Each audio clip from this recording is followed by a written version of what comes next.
Welcome to episode 10 of my BC to Arizona epic motorcycle adventure. I left Alpine early in the morning, and it wasn't long before I encountered New Mexico.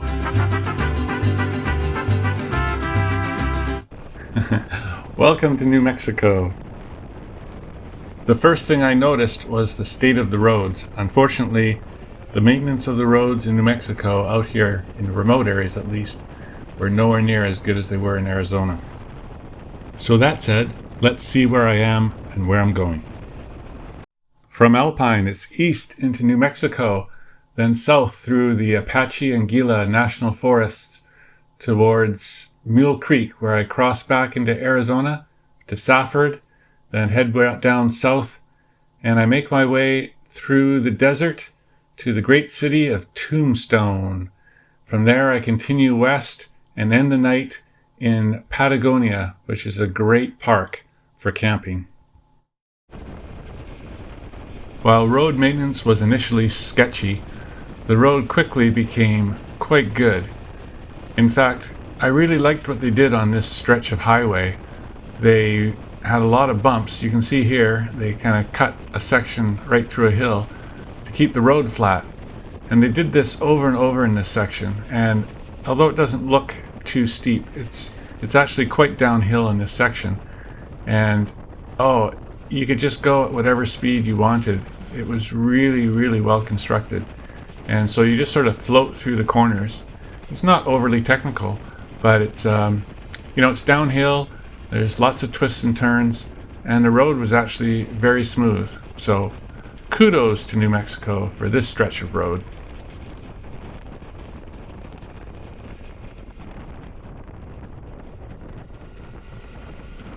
I'm riding a 2009 Suzuki 650 V-Strom, and it's got a lot of bags on it, plus me, and it loves this.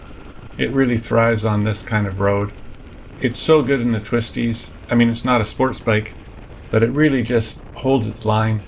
And the speed limits in the US are such that you don't have to speed to really enjoy the roads. Sometimes I don't even go the speed limit. It's too fast for some of the roads in my opinion, but very enjoyable to just cruise down this road. Whatever speed you choose to ride at, just be mindful of loose rock on the road. One of the great things about adventure riding is the chance to randomly encounter things you hadn't expected and to see new sights. So as I was riding along the road, I suddenly saw Highway 159, and it was talking about the Magdalene Ghost Town Museum.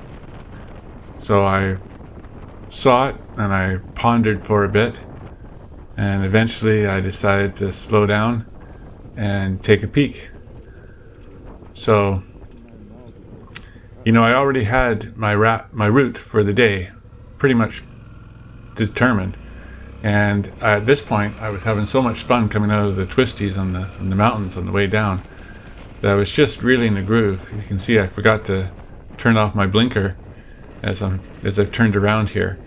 So I came back to check it out, and it looks interesting. It's an old mining town museum. I've seen some pictures of it since. It looks beautiful. It would have been great to go to. It's only 9 miles down the road, but it was in the wrong direction, and I already had a ghost town of Gleeson, Arizona, on my itinerary for the day. So I kind of thought, well, I don't know much about this one. I didn't have cell service here, so there was no way to check it out to see what it was. If I had checked it out, I would have gone. But I was thinking, I'm going to a ghost town, no need to do 2 in 1 go. So on I went. Next up was the very real town of Glenwood. Sometimes you're out here in the middle of nowhere, and a town on the map looks like it's going to be something, and there's like 1 or 2 houses and that's it, or maybe a gas station. But Glenwood's an actual town. Don't get me wrong, it's not big, but it does seem like the epicenter of the area, and it's got a little bit of everything. But what I really love about small towns is the super friendly people, like this person here. Things like that just cheer you up and set you off feeling like you're going to have a great day.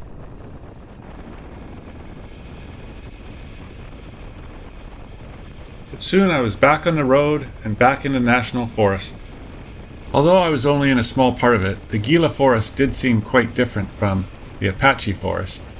It was another one of these Arizona, New Mexico climate change areas where here the trees were spread about. They weren't overly dense, they weren't overly tall.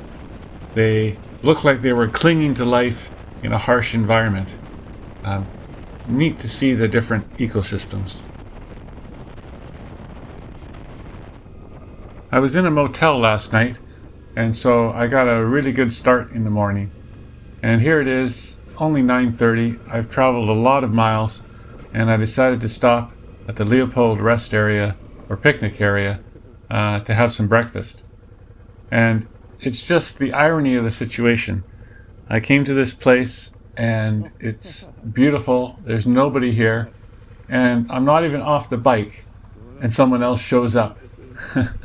So even when you feel like you've been doing miles and miles with nobody around, there are people around, and they will surprise you from time to time.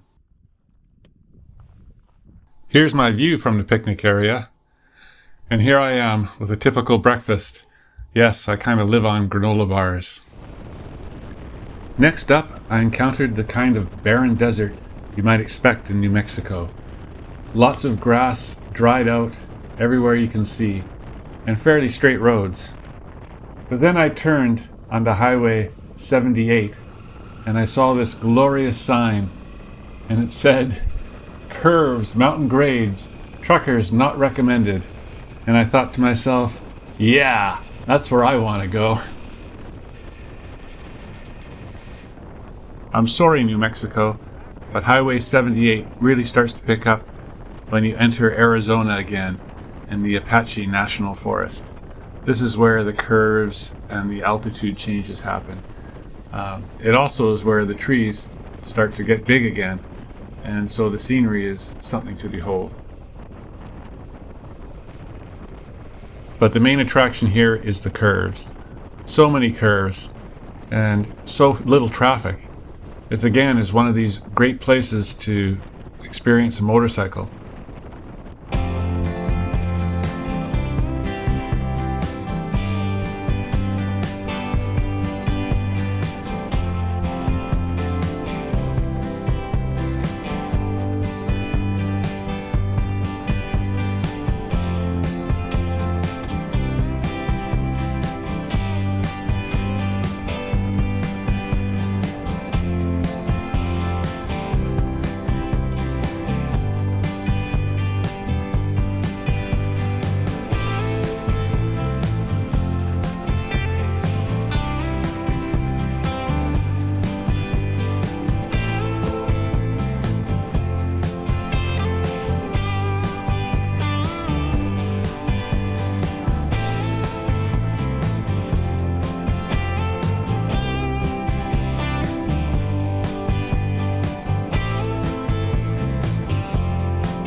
Wow.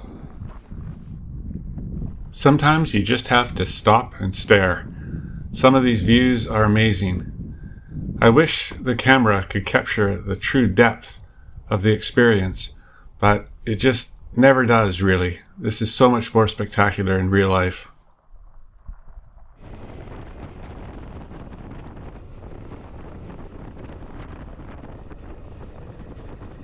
As I continued, the views remained spectacular. The sky was blue with lots of interesting cloud formations. And here's the Eye of the Needle. It's a rock formation on the left here, where you can see a hole that pokes through. That's the Eye of the Needle.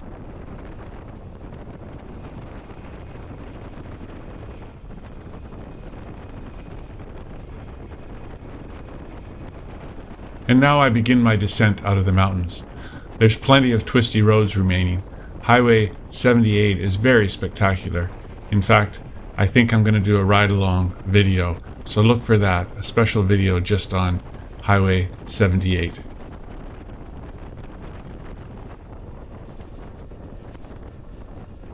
Somehow Highway 78 is overlooked on the lists of best roads to ride a motorcycle in Arizona, and I think it's a mistake. This is truly a great motorcycle road. There's no traffic, the road itself is great, and it's got everything. Great scenery, great twisties. I really enjoyed this road, and I think you will too. Give it a try.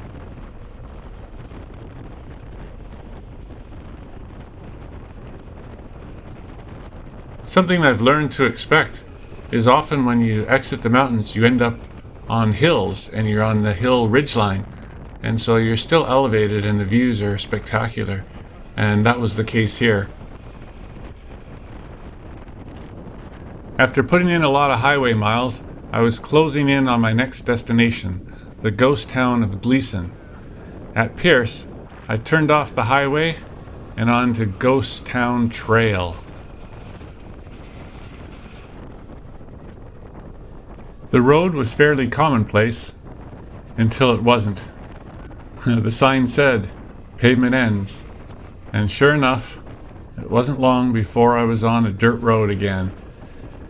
But this was an easy dirt road. Had a bit of that ripple thing that you get, so it's quite bouncy, but otherwise it was flat and fairly well groomed.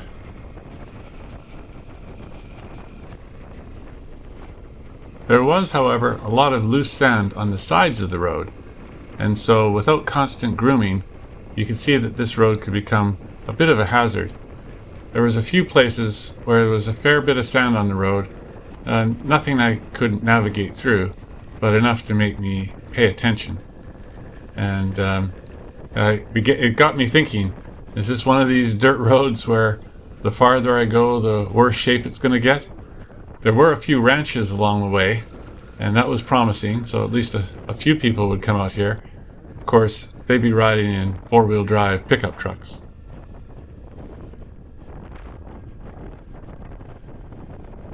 For those of you following the full BC to Arizona trip episodes, it's episode 6 that I was on a dirt road in the Nevada BDR, and I actually fell down in the sand. So this is a few days later, and I'm still a little edgy because of it. But all in all, you got to get back on the saddle and just do it. And I was fine on this road. It was more nerves than anything else. This was a good road, and I could handle it fine. The Suzuki V-Strom is not really an off-road bike, but simple dirt roads, it's actually pretty good. My reason for taking this route to Tombstone was to visit the ghost town of Gleeson. I'm not sure where I'd first heard of Gleeson, and I'm not sure that I had that much information on it, but I did have some pictures that I'd seen, probably on Google, and it looked quite fascinating. As the road got smoother, I knew I was headed back to civilization. And then I started seeing people on bicycles, so I knew I was getting close, and sure enough, before long, I hit pavement again.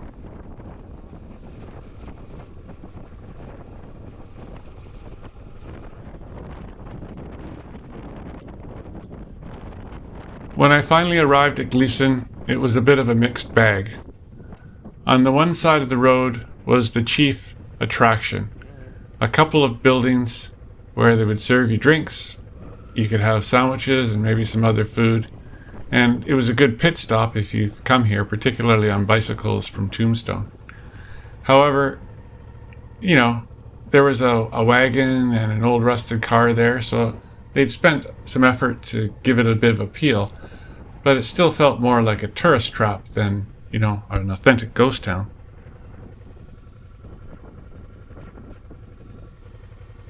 When I went to the other side of the road, that's where the ghost town really is. And there were definitely some old buildings there, but it was also partly inhabited. And I guess it was, a real ghost town. It wasn't set up for tourism. I was maybe expecting something more like Barkerville, where it would be interactive and you can do things and see a lot of sights. So it was an interesting experience. I'm not displeased that I went there. The road there was great, but it's not a place I would go back to. And that's kind of interesting because of my travels, I loved almost everything. This was the one that was mediocre. Anyway, on to Tombstone.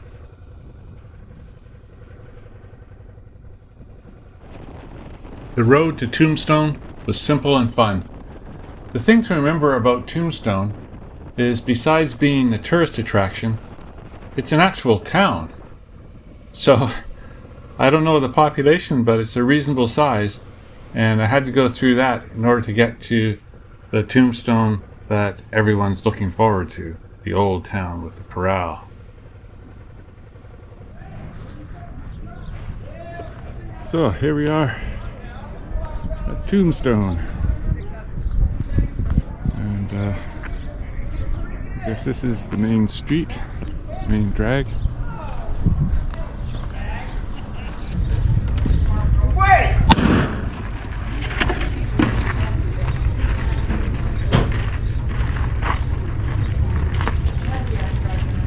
What was that, mister? That was a friend of ours. Is that how you made your name? Shooting boys in the back? First of all, I did not shoot him in the back. Second of all, if he stepped on that gun, he better know how to use it, or that's what he's gonna get. You hear me? There's 3 men right here. You boys want to do this? Make it play.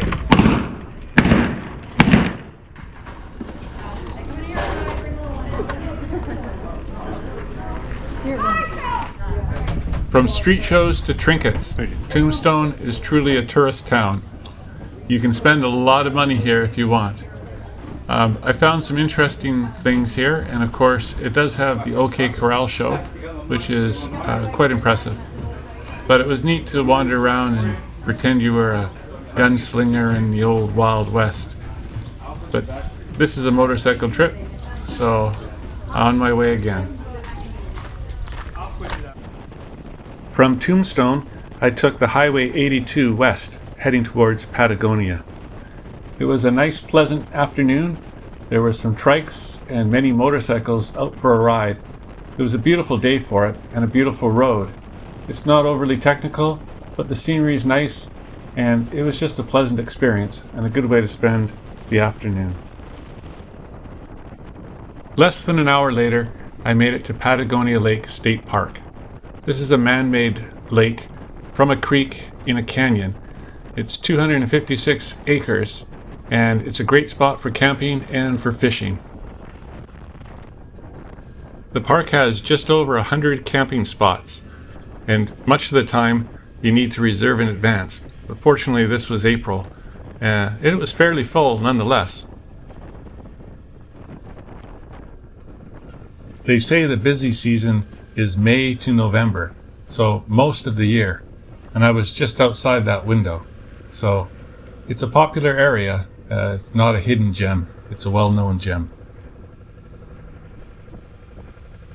I saw a lot of people with boats, both motorized and non-motorized, and there's also quite a good beach.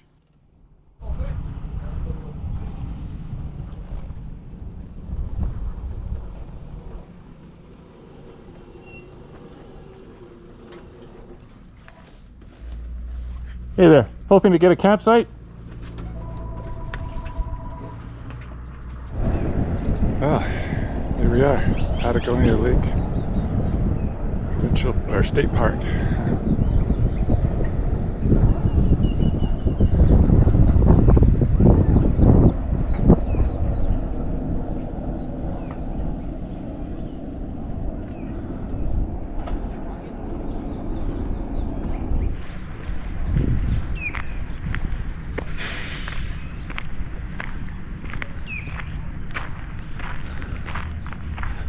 And there's my site. And over here, free lemons, help yourself. Who can resist that? Awesome.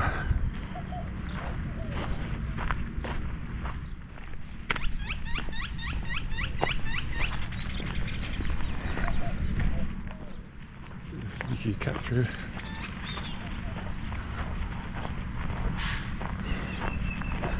I think they were out of tenting sites. I asked for a tenting site, but I ended up having to pay for a full service site.